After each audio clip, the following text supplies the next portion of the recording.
Good morning students. आज हम 10th class में चैप्टर 8 एसएसटी में पढ़ेंगे। जो लास्ट टॉपिक है इस चैप्टर का, हमने इससे पहले जो जल बहुउद्देशीय योजना है उसके बारे में अध्ययन किया। आज हम यहाँ पर मुख्यमंत्री जल स्वावलंबन योजना के बारे में जानेंगे कि जल स्वावलंबन और मुख्यमंत्री ने किस प्रकार से स्वावलंबन जल में लोगों के प्रति ये भाव जगाकर योजना बनाई है।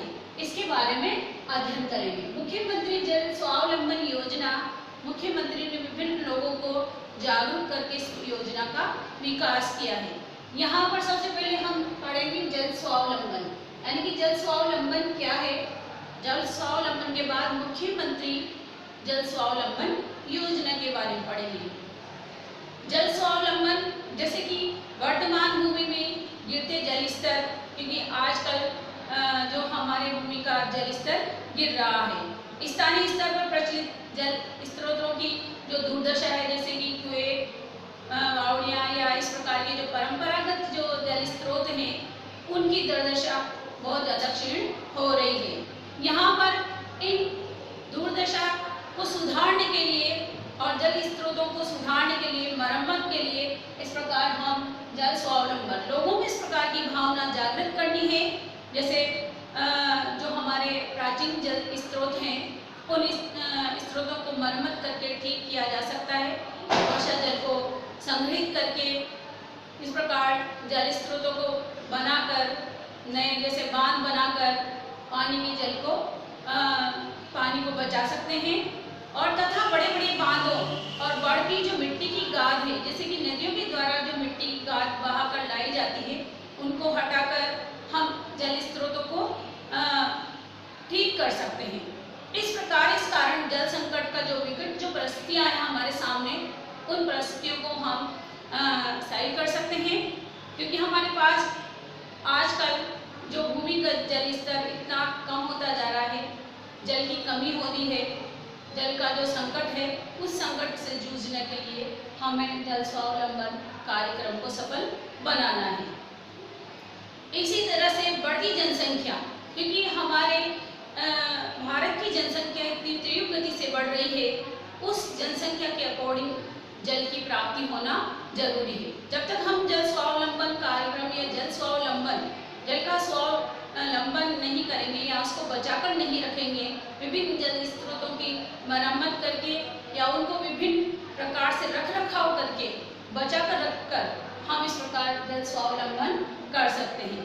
जो विभिन्न मिट्टी की गाद है उनको निकालकर जल के संकट को, ऐसी परिस्थिति विकट जो संकट आने वाला है उससे बच सकते हैं। तो इस प्रकार से भारत में जल क्रांति अभियान जो राजस्थान के मुख्यमंत्री, राजस्थान सरकार ने जो मुख्यमंत्री जल स्वावलंबन योजना का प्रारंभ किया है। क्योंकि जब तक हम इस प्रकार कार्यक्रम को जनता के पूर्ण सहयोग से ही सफल बना सकते हैं। सरकार तो विभिन्न योजनाएं बना देती है, परंतु जनता उस पर किस प्रकार यत्न करता है या किस प्रकार कार्य करता है, तो जनता ही इसे क्या करती है, सफल बनाती है। तो यहाँ पर हम जल स्वावलंबन के साथ साथ हम किस प्रकार से जो मुख्यमंत्री ने जल स्वावलंबन योजना बनाई है उसको किस प्रकार से सफल बनाए और किन बिंदुओं के आधार पर हम उसे सफल बना सकते हैं। मुख्यमंत्री जल स्वावलंबन योजना, राजस्थान सरकार द्वारा मुख्यमंत्री जल स्वावलंबन योजना में ग्रामीण जल स्तर और जल ग्रहण संग्रह जो क्षेत्र है, प्राकृतिक संसाधन मानते हुए हम स्थानीय स्तर पर राज्य सरकार और भामाशाह जो इस स्तर को बनाए रखने और बचाए रखने में सक्षम है, तो जो भामाशाह उनका सहयोग ले सकते हैं। जल प्रबंधन कर आत्मनिर्भर बनाना और इस प्रकार से प्राचीन जल स्रोतों को बचा कर रखना, जैसे कुएं हैं, तालाब है, बावड़ियाँ हैं, या इस तरह से नाड़ी जो विलुप्त प्राचीन जो जल स्रोत हैं वो विलुप्त होते जा रहे हैं, उनको बचाकर उनकी मरम्मत करके इस प्रकार हम स्वावलंबन कर सकते हैं। तो स्वावलंबन में इस प्रकार मुख्यमंत्री ने विभिन्न बिंदुओं के आधार पर इस योजना की तरफ ध्यान देते हुए ये ग्रामीण क्षेत्रों और लोगों को जागरूक किया है कि किस प्रकार हम जल को बचा सकते हैं। यहाँ पर इसमें पंचायत स्तर पर नाड़ियाँ हैं, तालाब हैं, कुएं हैं, खुदाई और इसकी दीवारों को ठीक करके और इनको जैसे कोई बावड़ियाँ वगैरह ढह जाती है उनकी मरम्मत करके उनको सुधार कर ये कार्य शामिल कर सकते हैं। दूसरा इसमें इसी प्रकार से है कि हम जो जल स्रोतों को जल प्राप्ति क्षेत्रों में आने वाले अवरोधों को हटाकर जो जल में हमें किस प्रकार से जल मिल सकता है, उसमें किस प्रकार के अवरोध उत्पन्न होते हैं, उन अवरोधों को हटाकर भी ठीक कर सकते हैं। इस प्रकार से जल स्रोतों को जल प्राप्ति क्षेत्रों में आने वाले अवरोधों को हटाया जाए और इस प्रकार हमें जल की उपलब्धि हो सकती है। इस कार्यक्रम में जैसे गैर संस्थाएं हैं, कार्यक्रम में गैर संस्थाओं का भी महत्वपूर्ण योगदान है। जैसे सरकारी संगठन हैं, धार्मिक ट्रस्ट हैं, अप्रवासी ग्रामीण हैं जो वहाँ पर रह रहे हैं, जो प्रवासी न होकर अप्रवासी दूसरे देश से आकर हैं, तो उनको भी सहयोग प्रदान करना चाहिए। Deep continuous contour trench change, staggered, farm pond, mini percolation tank, sunken gully pit, खंडी, जोहर, टाका का निर्माण कर शामिल किया जा सकता है। तो इस प्रकार के हम विभिन्न निर्माणाधीन करके इनको हम इसमें स्वावलंबन योजना में शामिल कर सकते हैं। इसी प्रकार से माइनर इरिगेशन टैंक की मरम्मत करना, नवीनीकरण, सुदृढ़ीकरण, नए इस प्रकार से बांध बनाकर नए जल स्रोतों का निर्माण करके उनको सुदृढ़ करके सुधार के मरम्मत करके उनका निर्माण करके बनाए रखा जा सकता है।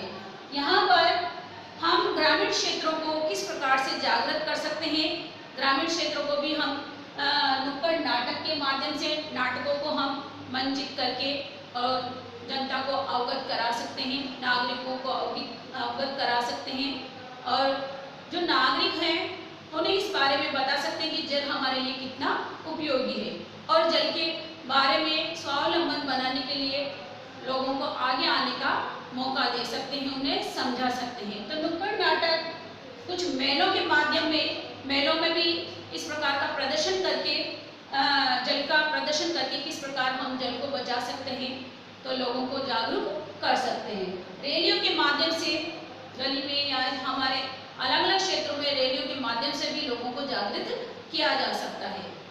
इसी प्रकार से इसकी जो अवधि दी गई है, अवधि 4 वर्ष निश्चित की गई है और 4 वर्ष के बाद यहाँ पर राजस्थान सरकार ने 1900 इसमें 4 वर्ष की निश्चित अवधि यानी कि जो कार्यक्रम है ये केवल 4 वर्ष के लिए निर्धारित किया गया है और ये 21,000 गाँव को लाभान्वित किया जाएगा।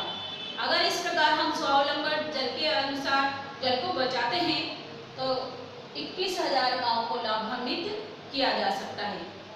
तो इस प्रकार हम जल स्वावलंबन के माध्यम से जल को किस प्रकार बचाते हैं और जल का हमारे लिए क्या उपयोग है, आने वाली पीढ़ी के लिए भी जल का किस प्रकार अगर हम बचा कर रखते हैं तो आने वाली पीढ़ी को भी जल का सदुपयोग होगा और आने वाली पीढ़ी के लिए बचकर रहेगा। अन्यथा व्यर्थ इस प्रकार जल बहता रहेगा और जल का कोई सदुपयोग नहीं होगा तो क्या होगा, आने वाली पीढ़ी के लिए जल नहीं बच सकता। तो इस प्रकार हमें आने वाली पीढ़ी के लिए भी और हमारे लिए भी जल संकट को बचा कर रखने के लिए इस प्रकार जल का सही सदुपयोग करके विभिन्न निर्माण कार्य के माध्यम से हमें जल का उपयोग करना चाहिए और नवीनीकरण, सुदृढ़ीकरण और टैंकों की मरम्मत करके, बांधों की मरम्मत करके, बारिश के पानी को बचा कर रख के इस प्रकार हमें जल स्वावलंबन योजना कार्यक्रम को सफल बनाना है। धन्यवाद।